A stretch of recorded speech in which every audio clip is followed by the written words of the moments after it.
ఓం శాంతి 17/8/2025 అవ్యక్త BapDada revise date 16/11/2006. మీ స్వమానం యొక్క గౌరవంలో ఉండండి మరియు సమయం యొక్క మహత్వాన్ని తెలుసుకుని ఎవర్ రెడీగా అవ్వండి. ఈరోజు బాప్దాదా నలువైపులా ఉన్న పరమాత్మ ప్రేమకు పాత్రులైన స్వమానమనే సీట్పై సెట్ అయి ఉన్న తమ పిల్లలను చూస్తున్నారు.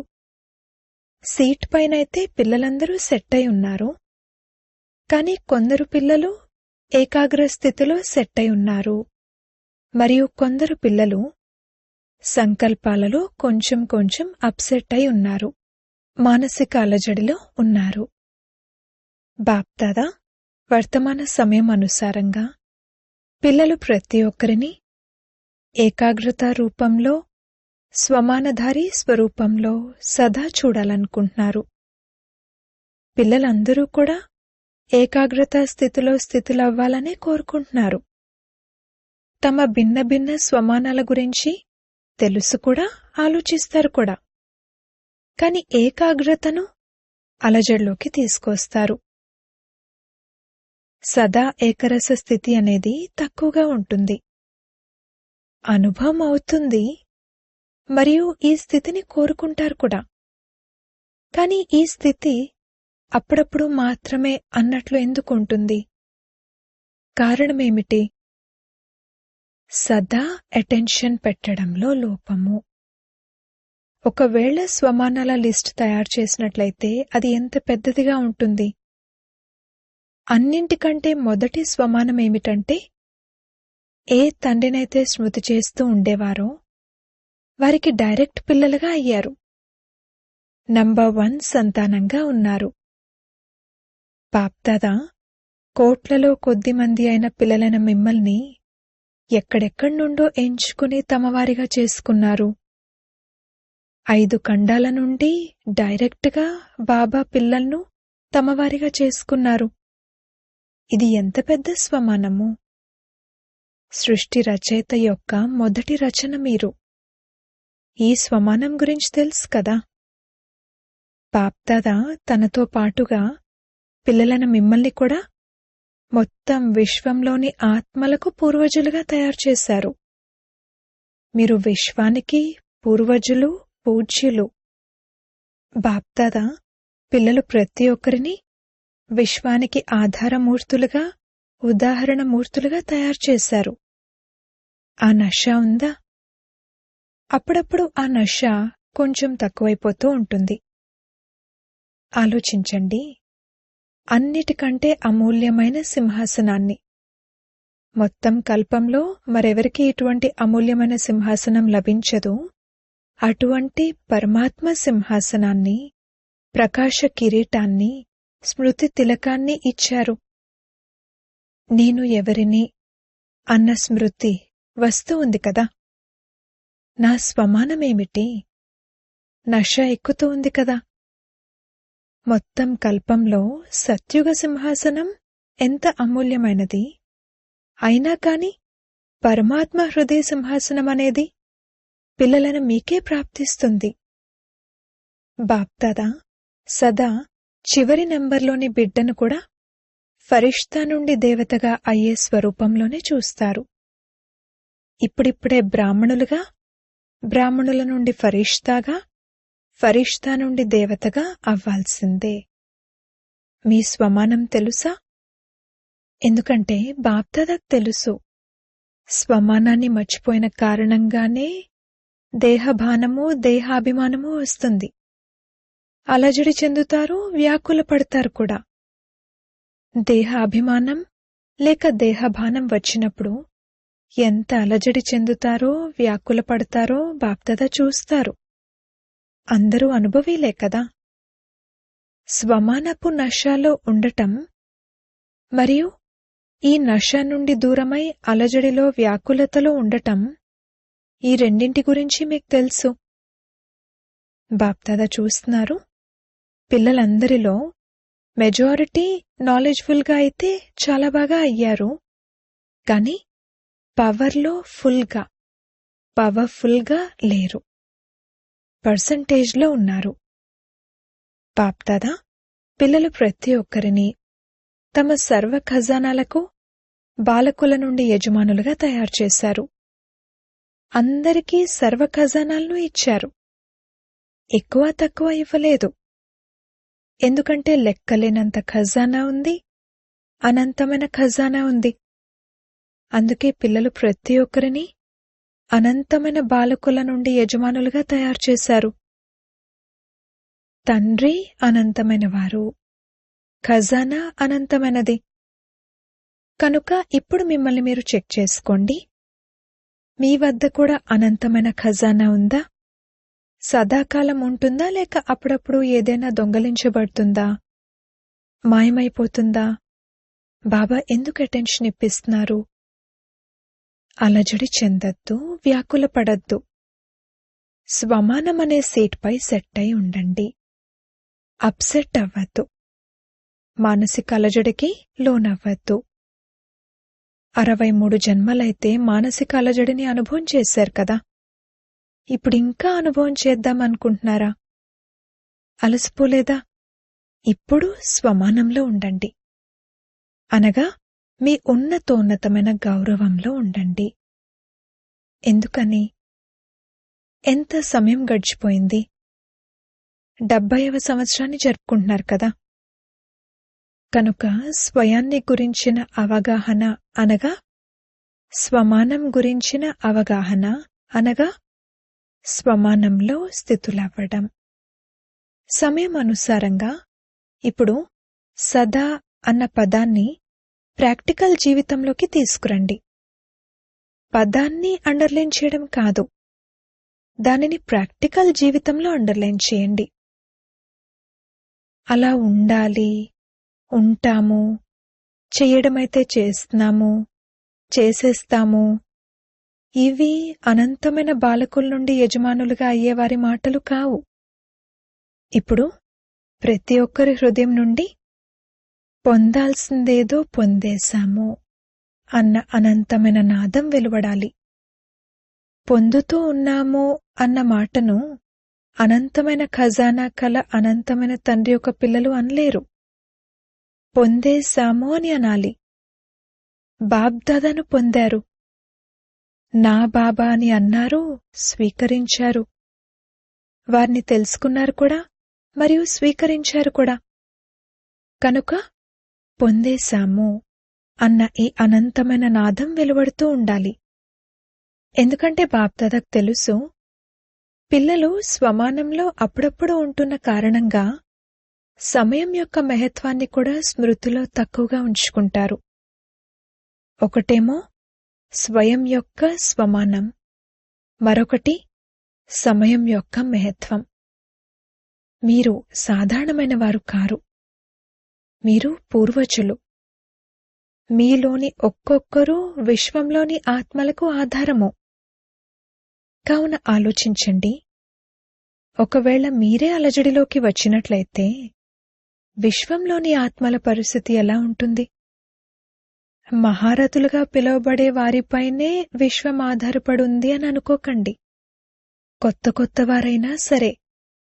ఎందుకంటే ఈరోజు కొత్తవారు కూడా చాలామంది వచ్చుంటారు. మొదటిసారిగా వచ్చినవారు చేతులెత్తారు.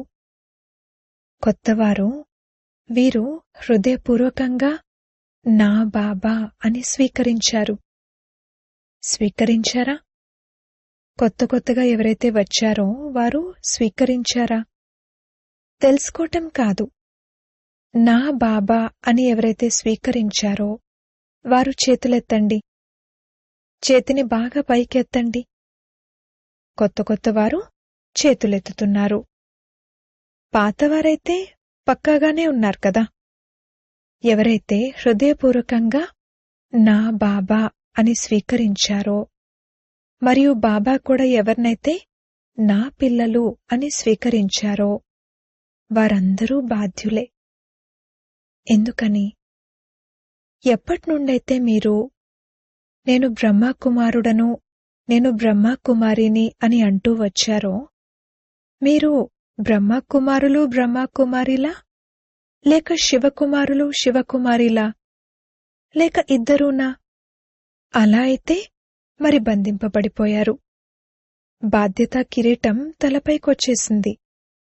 వచ్చేసింది కదా? పాండవులు చెప్పండి, బాధ్యతా కిరీటం వచ్చేసిందా? బరువుగా అయితే అనిపించటం లేదు కదా? తేలిగ్గా ఉంది కదా? అది ఉన్నదే లైట్ కిరీటం. లైట్ ఎంత తేలిగ్గా ఉంటుంది? అలాగే సమయం యొక్క మహత్వాన్ని కూడా అటెన్షన్లో పెట్టుకోండి. సమయం అనేది చెప్పిరాదు. కొంతమంది పిల్లలు ఇప్పుడు కూడా అంటూ ఉంటారు, ఆలోచిస్తూ ఉంటారు, సమయం గురించి కొంచెం సుమారుగా అయినా తెలియాలి కదా, 20 సంవత్సరాలు పడుతుందా, 10 సంవత్సరాలు పడుతుందా, కాస్త తెలిస్తే బావుంటుంది అని అనుకుంటారు. కాని బాప్దాదా అంటారు, సమయం గురించి, అంతిమ వినాశనం గురించి వదిలేయండి. ముందు మీకు మీ శరీర వినాశనం గురించి తెలుసా? నేను ఫలానా తారీఖున శరీరం వదిలేస్తాను అని తెలిసిన వారెవరైనా ఉన్నారా? ఎవరికైనా తెలుసా? అంతేకాక ఈ రోజుల్లోనైతే బ్రాహ్మణుల పేరు మీద వారు దేహం వదిలేస్తున్న భోగ్ను చాలామంది పెట్టించుకుంటున్నారు. శరీరంపై ఎటువంటి నమ్మకమూ లేదు. అందుకే సమయం యొక్క మహత్వాన్ని తెలుసుకోండి. ఈ చిన్నని యుగము ఆయుష్లో చిన్నది కాని ఇది అత్యంత పెద్ద ప్రాప్తులని ఇచ్చే యుగం. ఎందుకంటే అత్యంత పెద్ద తండ్రి ఈ చిన్నని యుగంలోనే వస్తారు. ఇతర పెద్ద యుగాలలో రారు. ఈ చిన్న యుగంలోనే మొత్తం కల్పం యొక్క ప్రాప్తికి బీజాన్ని నాటే సమయం ఉంటుంది. కావాలంటే విశ్వరాజ్యాన్ని ప్రాప్తి చేసుకోండి, కావాలంటే పూజ్యులుగా అవ్వండి. మొత్తం కల్పంలో బీజాన్ని వేసే సమయం ఇదే, మరియు డబల్ ఫలాన్ని ప్రాప్తి చేసుకునే సమయము ఇదే. భక్తి ఫలం కూడా ఇప్పుడే లభిస్తుంది, మరియు ప్రత్యక్ష ఫలం కూడా ఇప్పుడే లభిస్తుంది. ఇప్పుడిప్పుడే చెయ్యగానే ఇప్పుడిప్పుడే ప్రత్యక్ష ఫలం లభిస్తుంది, మరియు భవిష్యత్తు కూడా తయారవుతుంది. మొత్తం కల్పంలో చూడండి, ఇటువంటి యుగం మరేదైనా ఉందా? ఎందుకంటే ఈ సమయంలోనే తండ్రి తన పిల్లలు ప్రతి ఒక్కరికి అరచేతిలో అత్యంత పెద్ద కానుకనిచ్చారు. మీ కానుక గుర్తుందా? స్వర్గం యొక్క రాజ్యభాగ్యం. కొత్త ప్రపంచమైన స్వర్గం అనే కానుక పిల్లల ప్రతి ఒక్కరికి అరచేతిలో ఇచ్చారు. ఇంత పెద్ద కానుకను మరెవ్వరూ ఇవ్వరు, మరియు ఎప్పుడూ ఇవ్వలేరు. అది ఇప్పుడే లభిస్తుంది. ఇప్పుడు మీరు మాస్టర్ సర్వశక్తివంతులుగా అవుతారు. మరే ఇతర యుగంలోనూ మాస్టర్ సర్వశక్తివంతులు అన్న పదవి లభించదు. కనుక స్వయం యొక్క స్వమానంలో కూడా ఏకాగ్రంగా ఉండండి, మరియు సమయం యొక్క మహత్వాన్ని కూడా తెలుసుకోండి.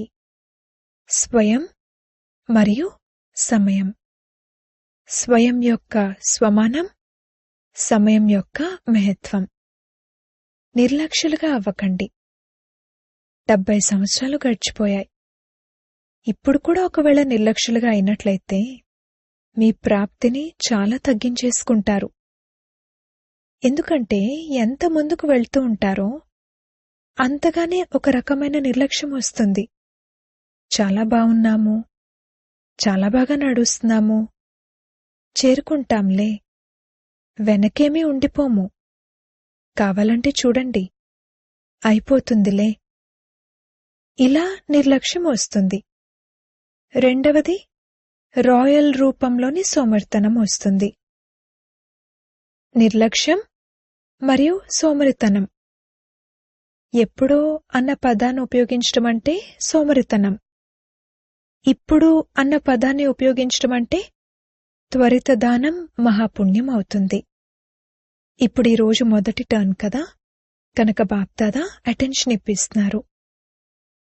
ఈ సీజన్లో స్వమానం నుండి దిగిపోకూడదు, అలాగే సమయం యొక్క మహత్వాన్ని మర్చిపోకూడదు. ఎలర్ట్గా, తెలివైన వారిగా జాగ్రత్తగా ఉండండి.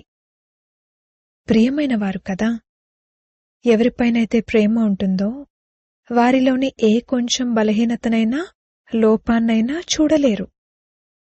బాప్దాదాకు చివరి బిడ్డ ఎవరైతే ఉన్నారో ఆ బిడ్డపై కూడా అత్యంత ప్రేమ ఉంటుందని వినిపించాం కదా. బిడ్డ కదా. ఇప్పుడు ఈ జరుగుతూ ఉన్న సీజన్ ఇండియా వారిదైనా కానీ డబల్ విదేశీయులు కూడా తక్కువేమీ లేరు.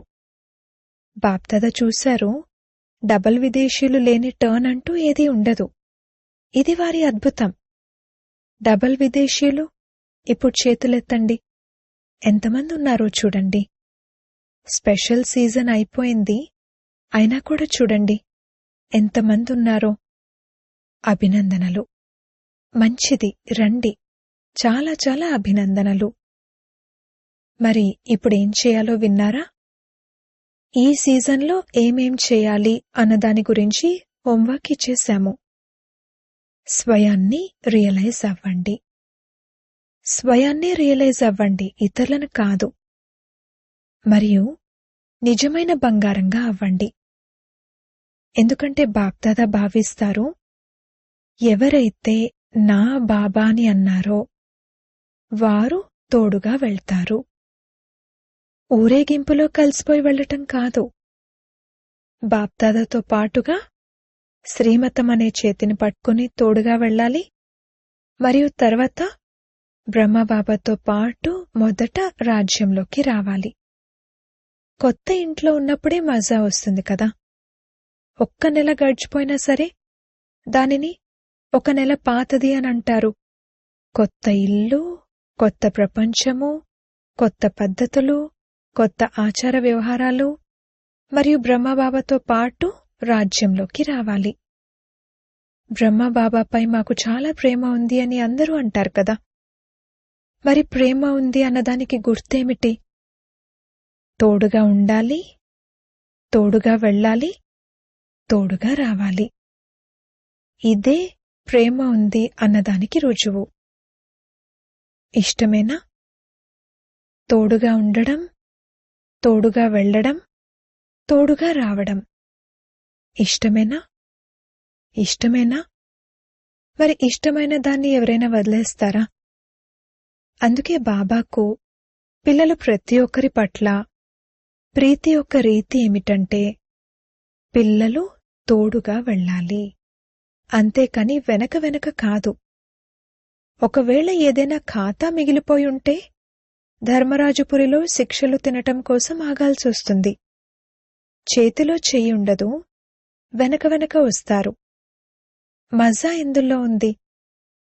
తోడుగా ఉండటంలోనే ఉంది కదా. కనుక తోడుగానే వెళ్ళాలి అన్నది పక్కా ప్రతిజ్ఞే కదా. లేక వెనక వెనక రావాలా? చూడండి, చేతుల్నైతే చాలా బాగా ఎత్తుతారు. ఎత్తిన ఆ చేతులను చూసి బాప్దాదా అయితే సంతోషిస్తారు. కాని శ్రీమతం అనే చేతిని ఎత్తండి. శివబాబాకైతే చెయ్యి ఉండదు, బ్రహ్మబాబా ఆత్మకు కూడా చెయ్యి ఉండదు, అలాగే మీకు కూడా ఈ స్థూల చెయ్యి ఉండదు. శ్రీమతం అనే చేతిని పట్టుకుని తోడుగా వెళ్ళాలి. తోడుగా వెళ్తారు కదా. తలైతే ఊపండి. అచ్చా, చేతులు ఊపుతున్నారు. బాప్దాదా ఇదే కోరుకుంటున్నారు. పిల్లలు ఒక్కరు కూడా వెనక ఉండిపోకూడదు. అందరూ తోడుగానే వెళ్ళాలి. ఎవరు రెడీగా ఉండాల్సుంటుంది. అచ్చా, ఇప్పుడు బాప్దాదా నలువైపులా ఉన్న పిల్లల రిజిస్టర్ను చూస్తూ ఉంటారు. ప్రతిజ్ఞ చేసిన తర్వాత దానిని నిలబెట్టుకున్నారు అంటే లాభం పొందినట్లు. కేవలం ప్రతిజ్ఞ చేయటమే కాదు, దాన్నుండి లాభం పొందాలి. అచ్చా, ఇప్పుడందరూ దృఢ సంకల్పం చేస్తారా? దృఢ సంకల్పం యొక్క స్థితులై కూర్చోండి. చెయ్యాల్సిందే, వెళ్లాల్సిందే, తోడుగా వెళ్ళాలి. ఇప్పుడు ఈ దృఢ సంకల్పాన్ని మీకు మీరు చేయండి. ఈ స్థితిలో కూర్చుండిపోండి. చేస్తాంలే చేస్తాంలే అని అనొద్దు. చెయ్యాల్సిందే. అచ్చా, అన్ని వైపులా ఉన్న డబల్ సేవాధారి పిల్లలకు సదా ఏకాగ్రంగా స్వమానమనే సీట్పై సెట్ అయి ఉండే నలువైపులా ఉన్న బాప్దాదా యొక్క మస్తకమణులకు సమయం యొక్క మహత్వాన్ని తెలుసుకుని తీవ్ర పురుషార్థం యొక్క రుజువుని ఇచ్చే నలువైపులా ఉన్న సుపుత్రులైన పిల్లలకు ఉల్లాస ఉత్సాహాలనే రెక్కలతో సదా ఎగురుతూ ఉండే మరియు ఎగిరేలా చేసే నలువైపులా ఉన్న డబల్ లైట్ ఫరిష్తా పిల్లలకు బాప్దాదాల ప్రియ స్మృతులు మరియు నమస్తే. దాదీలతో అందరూ సహాయ సహకారాలను అందిస్తూ నడుస్తున్నారు. ఇది బాప్దాదాకు చాలా సంతోషంగా ఉంది. ప్రతి ఒక్కరూ తమ విశేషత అనే వేలును అందిస్తున్నారు. దాదీజీతో మాట్లాడుతూ, అందరికీ ఆదిరత్నాలను చూస్తే సంతోషంగా ఉంటుంది కదా. ఆది నుండి సేవలో మీ ఎముకలను సైతం పెట్టారు. చాలా ఎక్కువ సేవ చేశారు. చాలా మంచిది. చూడండి, ఏం జరిగినా కానీ ఒక్క విషయాన్ని చూడండి. మంచంపై ఉన్నా లేక మరెక్కడైనా ఉన్నా కానీ బాబాను మర్చిపోలేదు. బాబా మనసులో ఇమిడిపోయి ఉన్నారు. అంతే కదా. చూడండి, ఎంత బాగా నవ్వుతూ ఉన్నారు. ఇకపోతే వయస్సు పెద్దది మరియు ధర్మరాజ్పురిలో టాటా చెప్పి వెళ్ళాలి. శిక్షలు అనుభవించకూడదు. ధర్మరాజు కూడా తలవంచాల్సి వస్తుంది. స్వాగతం చెప్పాల్సి వస్తుంది కదా. టాటా చెప్పాల్సి ఉంటుంది. అందుకే ఇక్కడ బాబా స్మృతిలో ఉంటూ ఉన్న ఆ కొద్దో గొప్పో లెక్కను పూర్తి చేసుకుంటున్నారు. అంతేకాని కష్టమేమీ లేదు. అనారోగ్యం ఉన్నా కానీ దుఃఖం యొక్క అంశం కూడా లేదు. పరదాతీతో వీరు చాలా నవ్వుతూ ఉన్నారు. అందరికీ దృష్టి ఇవ్వండి. అచ్చా, వరదానము. బాహ్యముఖతతో కూడిన చతురత నుండి ముక్తులుగా ఉండే బాబాకు ఇష్టమైన సత్యమైన వ్యాపారి భవ. బాప్దాదాకు ప్రాపంచికమైన బాహ్యముఖతతో కూడిన చతురత ఇష్టం లేదు.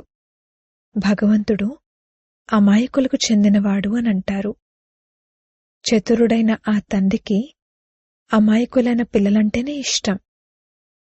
పరమాత్మని డైరెక్టరీలో అమాయకులైన పిల్లలే విశేషమైన విఐపీలు.